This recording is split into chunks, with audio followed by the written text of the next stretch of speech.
પાટણ જિલ્લા કોંગ્રેસના ડેલિગેટ દ્વારા પીડિત પરિવારની મુલાકાત લેવાઈ હતી। પીપરાળા ગામના દલિત સમાજના આગેવાન હરજીવનભાઈની 2 દિવસ પહેલા હત્યા કરવામાં આવી હતી। પોલીસ દ્વારા તટસ્થ તપાસ કરી પરિવારને ન્યાય અપાવે અને આ ઘટનામાં બીજા કોઈની સંડોવણી હોય તો તપાસ કરવામાં આવે। પાટણ જિલ્લા કોંગ્રેસ દ્વારા પરિવારને આશ્વાસન આપવામાં આવ્યું હતું। જિલ્લા કોંગ્રેસ પ્રમુખ કાનજીભાઈ દેસાઈ અને પ્રમુખ તાલુકા પંચાયતના પ્રમુખ અંકુબેન પરમાર, મહેબૂબ ખાન મલેક તેમજ રાધનપુર તાલુકા કોંગ્રેસના પ્રમુખ કરશનજી ઠાકોર, દલિત સમાજના આગેવાન હાજર રહ્યા હતા। પાટણ જિલ્લા કોંગ્રેસ અનુસૂચિત જાતિના પ્રમુખ હસમુખભાઈ સક્સેના તેમજ અન્ય આગેવાનો પાટણ જિલ્લાના સાંતલપુર તાલુકાના પીપળા ગામ ખાતે પીડિત પરિવાર મળ્યા હતા। તેમણે કોંગ્રેસ પક્ષ તરફથી તમામ પ્રકારની મદદ કરવાની ખાતરી આપી હતી અને આ સાથે ઘટનાની અંદર કળપીને હત્યા કરવામાં આવી છે, જેને અન્ય કોઈ લોકોની સંડોવણી હશે તેની તપાસ કરવા માંગણી કરવામાં આવી છે। જે કેસની ગુજરાતી સાથે મનુ ઠક્કર, રાધનપુર।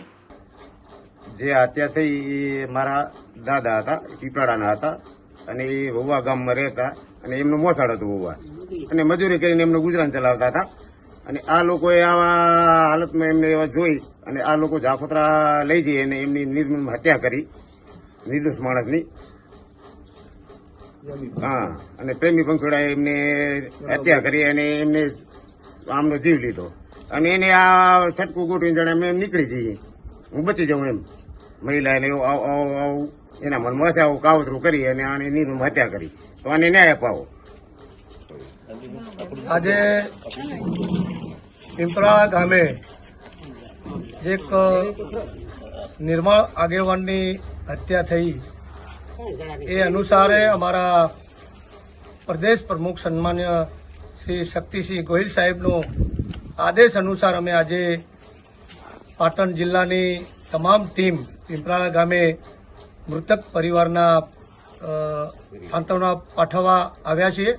તેમાં અમારા એસસી સેલના પ્રમુખભાઈ શ્રી હસમુખભાઈ સક્સેના, તાલુકા પ્રમુખ બેન શ્રી કકુબેન, તાલુકા સમિતિના પ્રમુખભાઈ શ્રી જાહેદ ખાન, મહેબૂબ ખાન, રાધનપુર તાલુકા પ્રમુખ કરશનજી અને આખી અમારા જિલ્લાની ટીમ આજે અમારા પ્રદેશ પ્રમુખના આદેશ અનુસાર અમે અહીંયા આવ્યા છીએ અને આ પરિવારને સાંત્વના પાઠવી છે। બીજું, આ ભાજપ સરકારના મંત્રીઓ, સન્માન્ય મંત્રી શ્રી હર્ષ સંઘવીજી વારંવાર એવું બોલતા હોય છે કે અમે ચમરબંધીને નહીં છોડીએ, તો આજે આ એક નિર્મળ આગેવાનની નિર્દોષ માણસની હત્યા થઈ છે પીપળાળા મુકામે, તો ચમરબંધીને નહીં છોડીએ કહેનારા મંત્રીને આજે મોકો છે કે આવા આ નરાધમો જે છે એ આરોપીઓને સખતમાં સખત સજા થાય એવું અમે કોંગ્રેસ પાર્ટીના આગેવાનો ઈચ્છીએ છીએ।